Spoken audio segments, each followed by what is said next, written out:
Hello everyone, welcome, welcome, welcome. It's nice to see you all. What's up? So, hello. Today we are going to be talking about CIRITH UNGOL in an incredible region, and I can't wait to show you guys. But before we get into that, we wanted to kind of address some of things that we've been seeing in the environment recently. So, there's a couple questions that we want to clarify a bit, which Mike is here to talk to about. Yeah, just really quickly. So after last week's stream on the market, and we were looking at that, and there were a few issues that came up that we just wanted to be super clear about. The first one is you absolutely do not need to be online to play the game, to play the entire single player game, the whole story campaign, the whole epic experience. Secondly, and related to that, because obviously you can play the whole game offline, the game's absolutely balanced for that. All our testing, all our balancing, all our pacing is all based around that offline experience. And then finally, the other one that came up, if you do play online and you're playing the online conquests and people are attacking your fortresses that you've built up, you've got your amazing orcs in there, you can't ever lose anything as a result of that. You know, the only way an orc's ever going to die is if he's dying alongside you in combat, you know, and in the game that way. So that was basically it. We just wanted to see those get those 3 points across and make sure those are clear. So play offline, balanced for that, and you can't lose anything through playing online and having people attack your stuff. Thank you, Mike. So Thank there we you. go. Cool. So we're gonna go to a quick break because I'm gonna get us ready for CIRITH UNGOL. So let's do that. We'll be right back. Thanks.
Louder. I didn't hit the mic.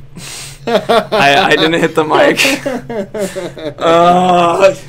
Good morning, everybody. I'm hitting the mic. This is Phil Straub, Director of Art. Hello there. Hello, everybody. Oh, man. It's a red flashing button.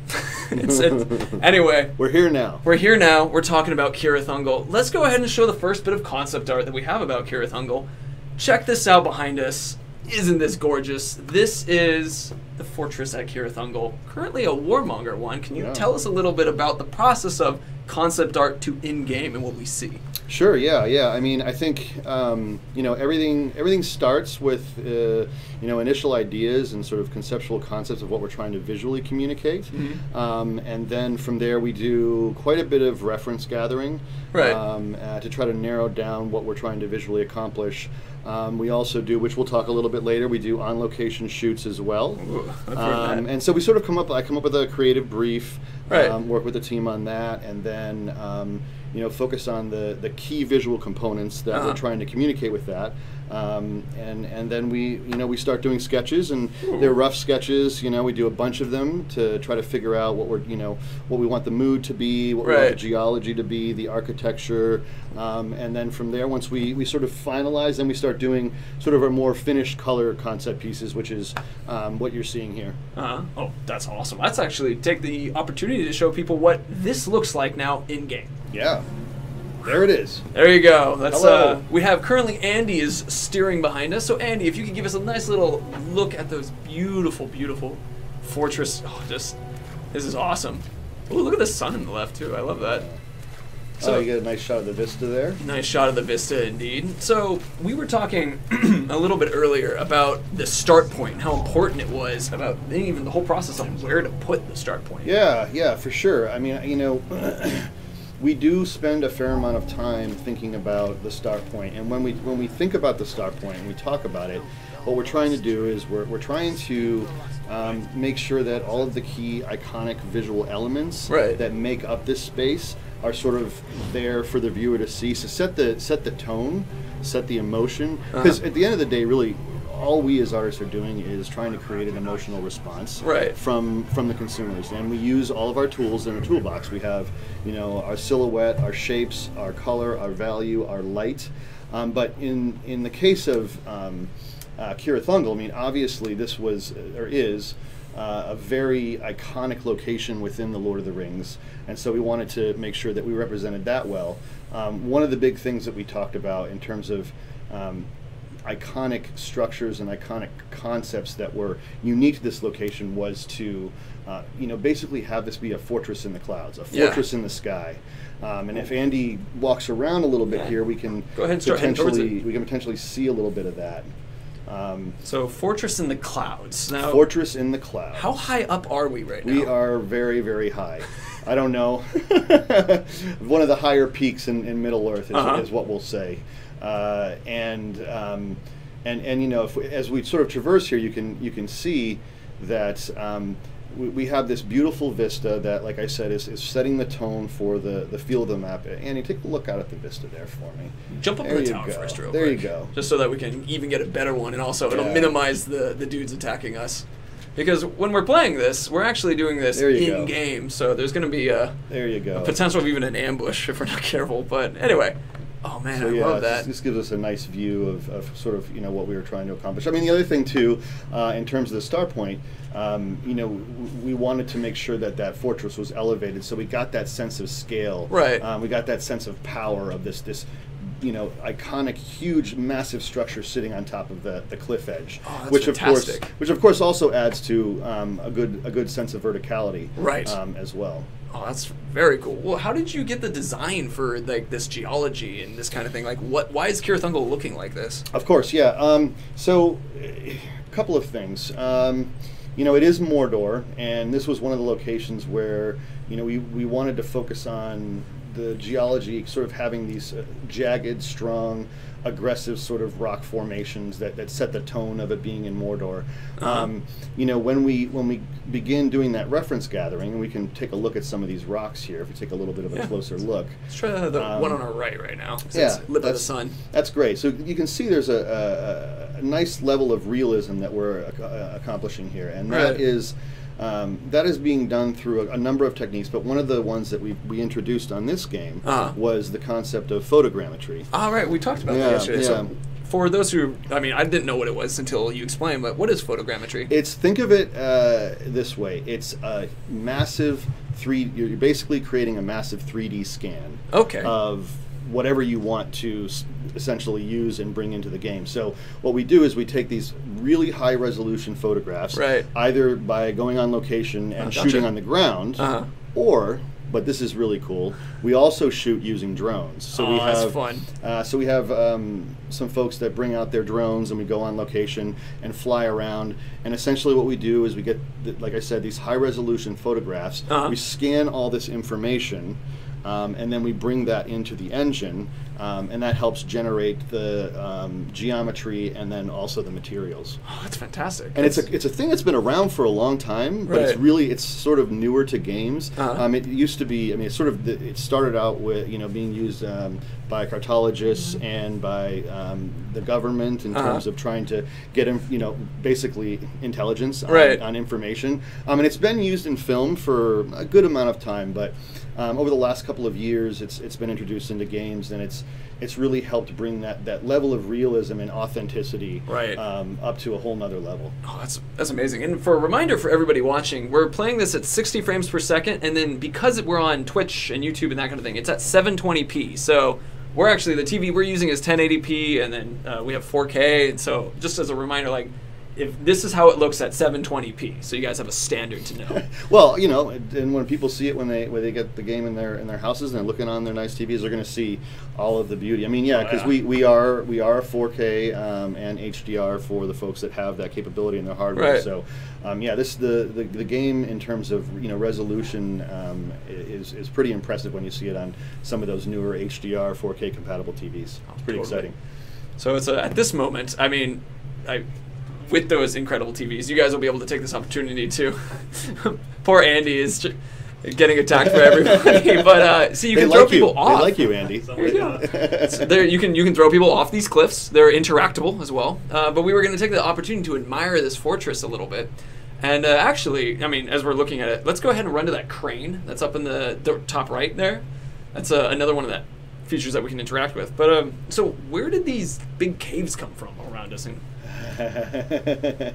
well, that's a great question. I think I'll try and answer it from a couple of angles. You know, as we were talking a little bit earlier, you know, when we're looking at creating a location, what we're trying to do is come up with these signature visual elements that define it and that make it unique from the other biomes that the players are going to experience. And as we know now, we have way more levels than we did in Shadow of Mordor. We have a much larger array of biomes, and they're all very, very diverse. So in the case of this location, one of our high-level goals was, let's create this, you know, open, beautiful looking vista, and that's a great shot. Can you hold on that, Andy?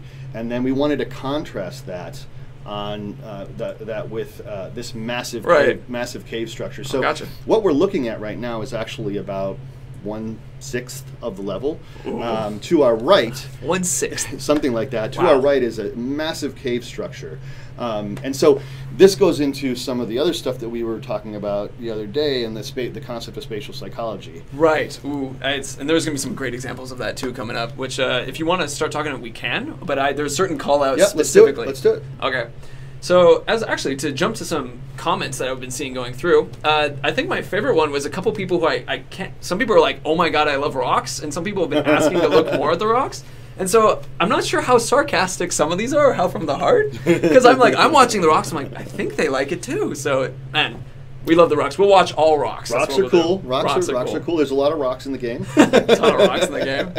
So with that, actually, let's go ahead and show off a little bit, because before we get into spatial spatial psychology. Sure. And I wanted to talk a little bit about our Terror Tribe, which is currently here, and I want to show some more concept art now that we have a chance.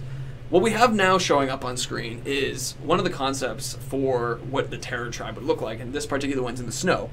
But let's talk a little bit about why the Terror Tribe is this particular art style. Yeah, great question. Well, let's see. I mean, you know, we have a bunch of tribes. We have 7 that we're going to be releasing with the game. Right. And the first high-level goal was for each of them to have their own unique look and their own unique visual style, their own unique silhouette, color palette, all of these things. But the Terror Tribe in particular, their name suits them well, because they're all about being terrifying and intimidating their enemies and celebrating their their kills and basically Right. putting them out in display. Uh-huh. And so there's a number of key visuals that are sort of spiced around the fortress and also around the entire level when the Terror Tribe is owning a location. Right. But one of the jokes that we had internally is when we first started doing the concept art for this was, and I brought in some books, and one of the books that I brought in was The Book of Pain. so this book had all kinds of interesting pictures and descriptions of different types of medieval torture. Right. And most of these torture devices were used to get information from the enemy. Is that related to like what we're seeing on this particular thing behind us, like with the Graug? And That exactly. So you can see up on the top of the spire there. let's actually transition to showing the spire real quick. So we're gonna go back in game for this. So at the top of this spire, correct? Oh, sorry. Yeah. Oh, don't worry about it.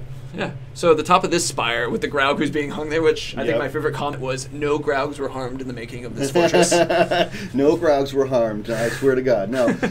So yeah, I mean that right there is a really good example of some of the concepts that I'm talking about, and you can see. I mean, okay, first thing to notice is we all know how big a Graug is. Graugs are huge. Oh yeah, it's They're like huge beasts. But look at how small that is, and that is at actual size relative to the scale of the fortress.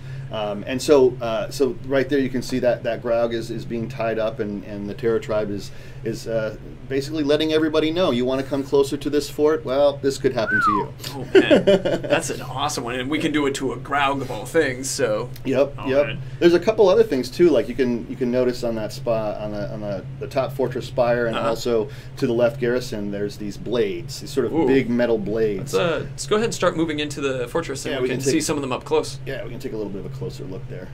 Oh, here's some cool stuff. Oh yeah, I would love to hear a little bit more about, like, because there's a giant gap in this fortress. Like, why? What's going on here? Yeah. Again, it's going back to that concept of spatial psychology and also playing with verticalities. Okay, so right here's an example. We just came from this big open area, right? And there was this big expanse, and we're getting this sense of a beautiful vista. But now we're coming into this fortress, and we're going into these contained and sort of more contained environments. And the goal of that, and it's interesting because it is fairly scientific, that there's been these studies, for example, where they've rigged up human beings, put some sensors on their brains, and studied the brain responses when they were in contained locations. That's really cool. And then sort of came out of a contained location and went and looked at a vista. And I mean, this is just such an animal response. I mean, think about it. We are all journeymen. We're all travelers. We're all explorers. And so that's why when people are playing games or they're watching films, you see those beautiful panning vistas of a location to set the stage. It's because that gets people excited. So right now, I guess we can control everybody's brain for a moment. Andy, if you could turn around and go ahead and head us upwards. We're going to make everybody have this moment of like lighting up our EKGs and that kind of thing. Yeah, for sure. Well, that'd be fun. Yeah, for sure. Let's see. And this is, this also, we like to have fun with designing opportunities for really interesting traversal and cool verticality. And so, yeah, you started out in that open vista, you came down, you're in sort of that more contained environment, and now we're up top and we get another beautiful shot of the vista, and we get a great sense of scale and so forth. That's so cool. So I guess scientifically we're all lighting up according to this at the moment. That's fun. Andy's going to mind control us from Smash C. Exactly. So it's check out the guys on the spikes right there. Yep, there's another example of the Terror Tribe just making sure that whoever's coming up here knows what they're heading for. Right. In fact, we can see a little bit of a closer shot of the Graug here on the gatehouse. So he's actually attached to a torture wheel. These were things that actually existed in medieval times. So once again, us bringing that level of authenticity into all forms of torture. I mean, it's both appreciated and that's crazy. Let's actually to another opportunity, because we talked about the size of this keep and that kind of thing. Yes. Let's Andy, let's go ahead and start climbing it. And there's a story that I loved that we're talking about, which is, how did this keep get here? And that was a question in chat even. They're like, why is this here? How they Yeah, so from the highest level, I think the way we think about this stuff is, we go to world story, and when we start building these environments, we're always talking about, what is the world story? What is the history? What was here before? What's here now? Because it's interesting. Human beings are so trained to be able to to know when something doesn't look real or it doesn't look authentic. And Right. and you know, when you have these layers of history, which I'm going to get into in a second, it just it increases that sort of world story and that sense of history. So this particular It's a great shot. I know.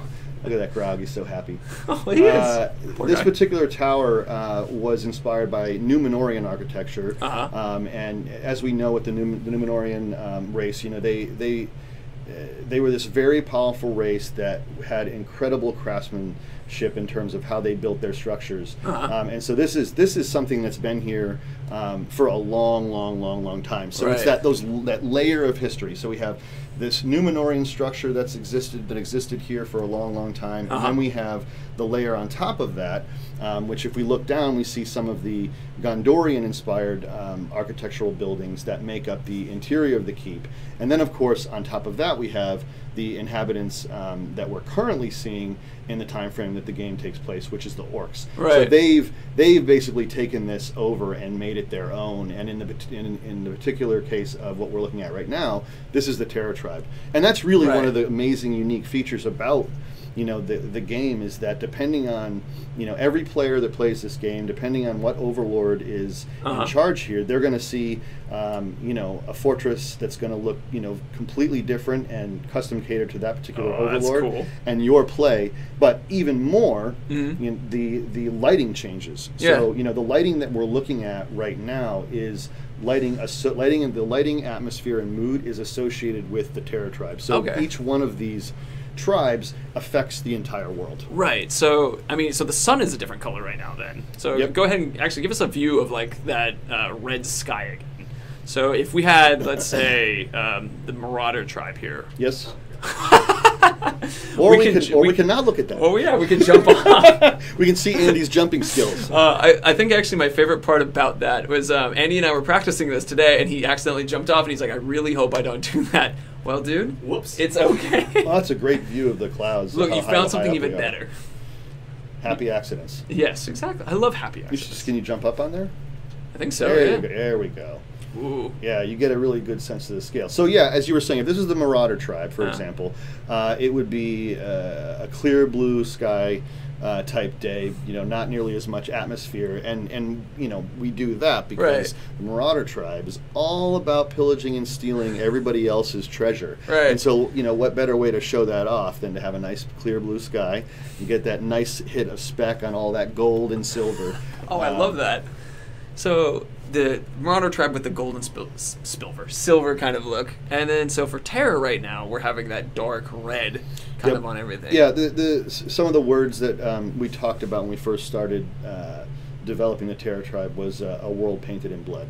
So the idea was to go with a more of a sunset sky, and if you look at some of the buildings, you'll see that there's blood dripping down the sides of the buildings because that's cool. You know, the Terror, and you can see a little bit of it right there, even because the Terror tribe likes to celebrate their kills, their torturing. Oh, that's cool. They're a happy group. They are indeed. I mean, well, they relish in the pain, I guess. They relish in it. Yes. Well, let's go ahead and jump off the tower now.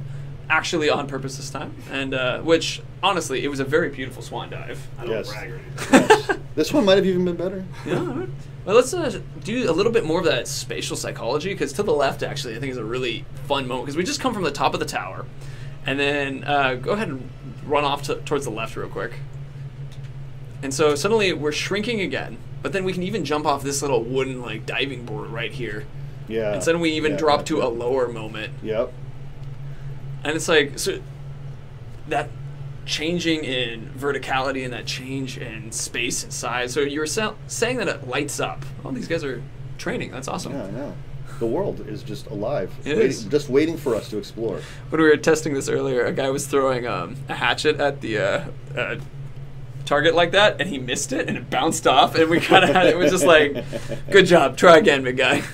That's awesome. Oh, man.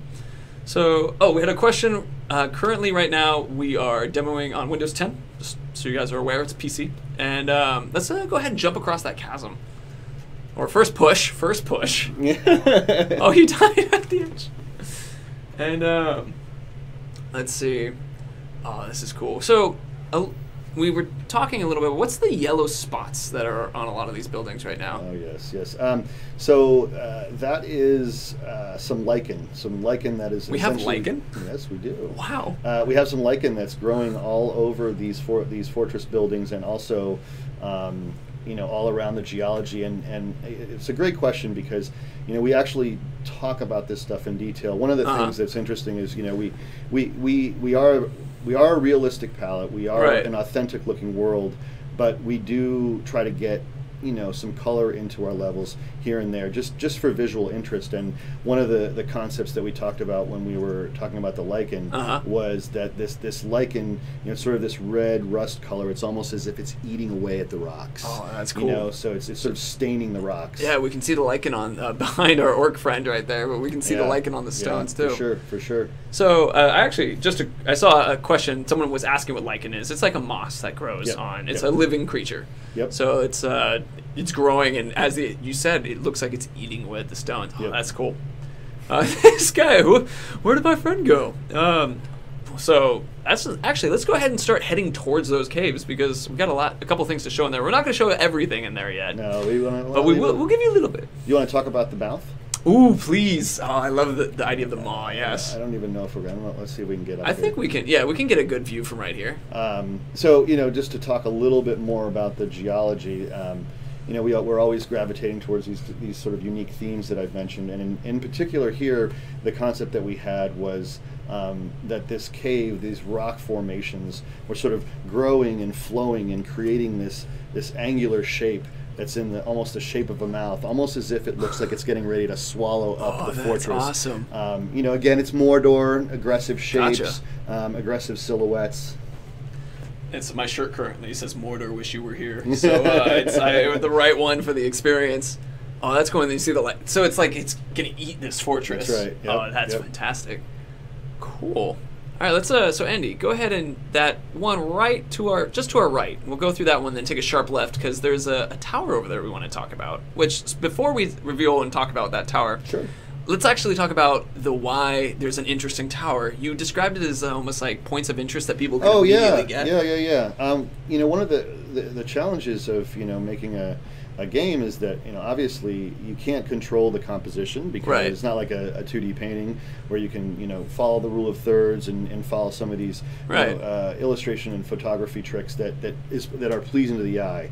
So what we do in a 360 world game where you can explore anything is we try to make sure that from as many angles as possible that there are these iconic structures or iconic geological elements to draw the eye, to create visual interest. And in many cases, a lot of the times these, and in this case it is true that, you know, this big iconic structure that we're going to go and check out also has a gameplay opportunity. So a lot of times what we'll do is we'll have something that's towering in the sky that actually has a purpose, that's drawing the consumer and the player towards it as a point of interest. But it also just, I mean, from its simplest form, it's breaking up the silhouette of the world so that you know, you have, like we were talking about, elevation change and just, you know, and of course it offers you these gorgeous vistas. really cool vistas, so you can check out the world.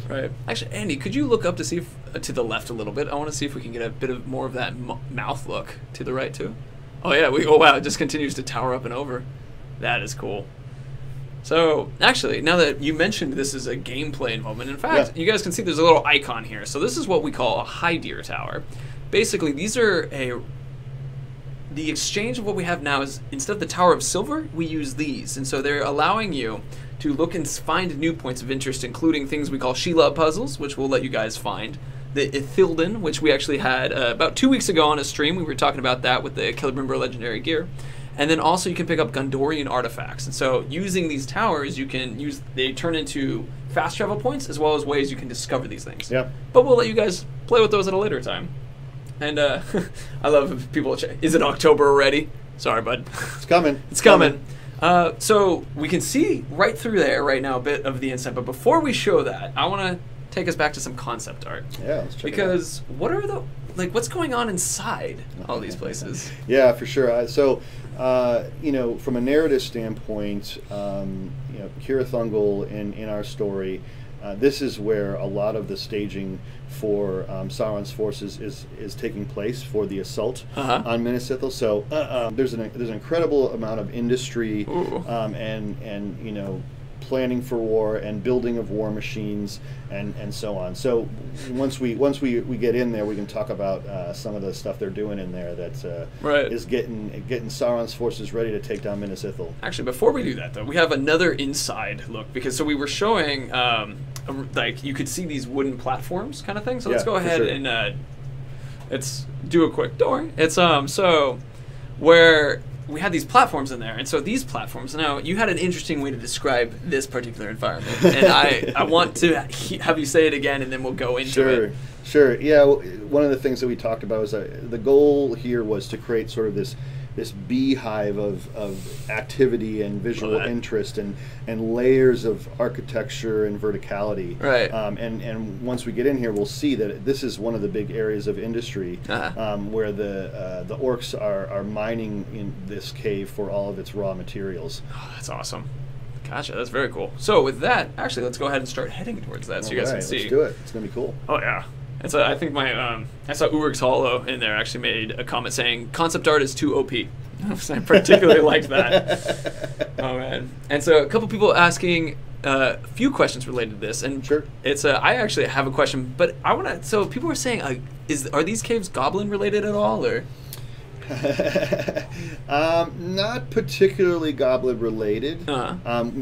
We certainly have our ghouls that like to show up from time to time. That's true, yeah. Depending on the time of day and kind of the state of the game. Right. But no, not particularly goblin related. But when we were developing these visuals, I think people are looking at the concept art and seeing some of those similar visuals. We did look a lot at Isengard to sort of sell that concept of Sauron's forces just nonstop preparing for war.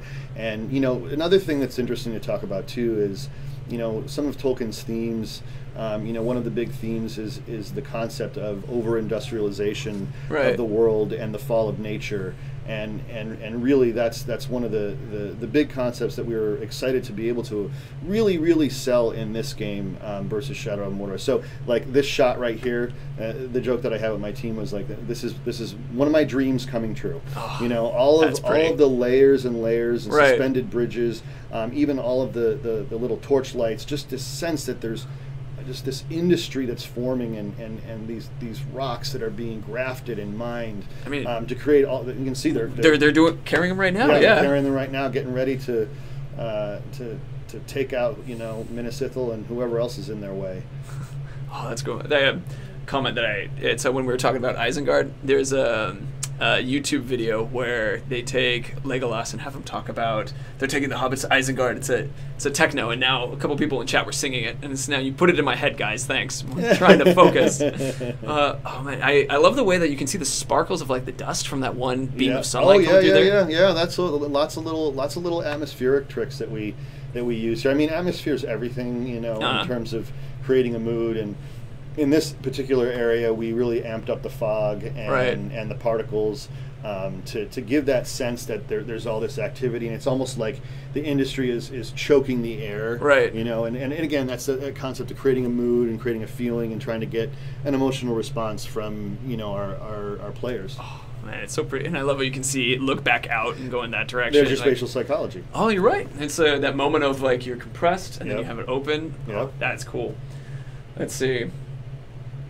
We have I'm looking for a couple questions, just as I'm curious, but I had one a second ago that I thought was pretty fun, which actually, I think we were running through this yesterday because I wanted to tell a little bit of stories. So sometimes this is a bit slippery, and we've seen orcs falling off some of these rafters. In fact, just a second ago, we saw when Andy and I was practicing, an orc stepped on a mine and blew himself off. Yes. It's a very safe place. I was about to ask. It's a very, very safe place. I was about to mention, like, it just when we're looking at this, you can almost see a bit of ingenuity, but also that kind of level of like, slap it together. Absolutely. Oh, that's a great point. I mean, the orcs are interesting. I think that poor orcs get a bad rap. Really? You know, they get a bad rap. Yeah. You know, because I think that a lot of folks think of them as being sort of mindless soldiers, and they're not very intelligent, and they don't really have personality or anything like that. But I mean, they actually do, and I think that's one of the coolest things about the Shadow series is that, you know, because of the Nemesis system and because of the way that we've sort of developed these unique characters that are different for each gameplay, you know, we're really expanding what an orc can be, how an orc can talk, what he can say, but also what he can look like. You know, I mean, you know, with our tribes, you know, there is a huge expansion of visuals that, you know, I think it still looks like this is an orc. He feels like he fits in this world, but you know, we're showing so much more personality in the orcs in terms of the design of them. That's cool. I love to hear that. And actually, Andy, continue on to there's another crane that I want to have us run to because it adds a very fun opportunity. We could also check out the boiling mud down at the bottom. That's actually, the crane is a perfect transition to it. The boiling mud. It's that's happened to why we like the position of this particular crane. This goes back to your spatial psychology again, because now, you know, we were in this big open area, but just a quick little step off the top of this, and suddenly we're back into an enclosed, quiet, hot, burning place. And you were telling me, what's with the boiling mud a little bit? The boiling mud is cool. Oh, that's it. It's cool. That's all. No, it's again, I mean, it's an environmental hazard, which is really cool, but it also sets that tone, the tone of danger, the sense that, you know, they're mining this location, trying to get whatever materials they can, and that it's a dangerous place. Right. You know, and it's not like we just randomly say, oh, let's put a boiling mud pool here. No, we put it here because it's helping to tell that world story. Right. It's a visual that represents danger, and that I think represents Mordor really well. Andy, you should see if there's an orc that maybe is nearby that mud pit. And there are 3. What might happen near there? We did just get a request in chat for that very thing. Oh, well, that's perfect. So as you guys can see, see. So he might come back later. You never know. Man, he might come back. That would be an interesting. He'll remember. One. He'll remember. He'll remember the boiling. And this one, as Andy put it earlier, one particular sauna for him alone, personally. I love the fact that it splashes mud and then there's the fire that comes after that. Yes, it's toxic. And then, you know, when you see some of our orcs that have the burns on their faces, where do you think they were? Probably over here. That's some cool environmental storytelling. And that environmental storytelling connected to, you know, our orcs and all the different impacts that you can have on them, and that the world can have. Just as a living world, it's just, you know, it's just happening all the time. Oh, that's fantastic. That's really cool. I love the lights too as you're walking through here. Yeah, that helps. I mean, that's one of those things that really, you know, helps give it that sort of beehive look. That really, the sense of visual complexity and just I think helps sets the tone. Right. I love it. It's people are saying jump in the mud, or it's just like and donate to save these orcs that have been in the mud. So at this point, actually, we'll open up to a Q&A related to our art. Actually, first we'll throw this guy in. But we want to have. Yes, we must do that first. This is very important. Oh, look! You can see the guy floating in it after he fell in. Oh, that's nice. He's taking a bath. He's taking a mud. His skin's gonna be so soft. It's a mud peel. It's a mud peel. I mean, his skin will peel off with it. So it's very good. So we have looked at like a very tiny sliver of this cave. There's all kinds of interesting stuff in there. That's awesome. I mean, this is such a small sliver of this entire level. Yeah, for sure. And then it has so many. Oh, that's very cool. I love that. I mean, and let's go ahead and transition back to just our faces in this one. So now we want to open up to a QA related to the art stuff that we were talking about. We'll do about 10 minutes of that. And, you know, so it's basically as long as we got questions related to art, we'll answer some of those. And then sounds good. We'll be hanging out. And that's also just so proud of I was like, gonna wear the Wish You Were Here shirt from the open world. So throw an Olog in the mud. Harder to throw. Bit bigger. Let's see. Save the Uruks at this point. They're going extinct. I can understand. Let's see. Here we go. How important is concept art to the design process of the game? Really important. Yeah? Really, really important. Yeah, I mean, we're a concept art first studio, and kind of what I mean by that is that first of all, the teams really appreciate you know, being part of that process and working with me and the concept team to understand visually what we're trying to do. But, you know, in the very early stages of development, you know, we don't have anything. there's nothing that we can point to other than, you know, reference pictures and so forth. And so early on, you know, developing the concept art for our locations, for our characters, for our visual effects, it really helps to start creating a world that people can understand and grasp onto. You know, because before you have the pictures, you just have ideas. They're just theories. And so, you know, I may be running around talking about, you know, we want this cave to look like there's a mouth that's, you know, getting ready to swallow the fortress, or a fortress in the clouds. What does this mean? I don't know what Phil's talking about. And so this is a way where, you know, I can work with our team and present these ideas and hopefully get people excited. And you know, sometimes we have ideas that you know, sound really good on paper, and you know, once we start conceptualizing them, we realize that maybe that's not the direction to go. So it's that's cool. And for me, it's the funnest part, because that's, I mean, I come from an illustration and concept art background. That's sort of where I started. So you know, I enjoy, you know, going and working on that work and the creative process. That's amazing to hear how like integral it is to just the creation of the experience. Yeah, yeah. That is fun. We had a couple questions. Like, can we buy art? I'm actually, is that something that ever occurs? Really? Like, can we buy art? Yeah, I mean, I guess not in general of all art pieces. You can buy art somewhere. But I guess is it common for concept art to be something that's sold? Concept art? Yeah. I mean, certainly. I think, you know, concept art and illustration. There's definitely a lot of folks that are interested in getting their hands on specific concept art, whether it be for a game or a film, or, you know, maybe it's for you know, Magic the Gathering or some of these things. So you can concept art books. I just saw that in the comments. There's concept art books for sure. Yeah. Oh, that's cool. That's exciting. I'm just like, ooh, I just like that kind of stuff. Let's see. Going back to so this is an interesting one, which I'm unsure if some Calyx 189. How long does it take to go from like drawing a fortress to making it in game kind of thing?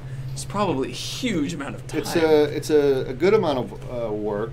I'm trying to think, because usually we have multiple locations going at one particular time.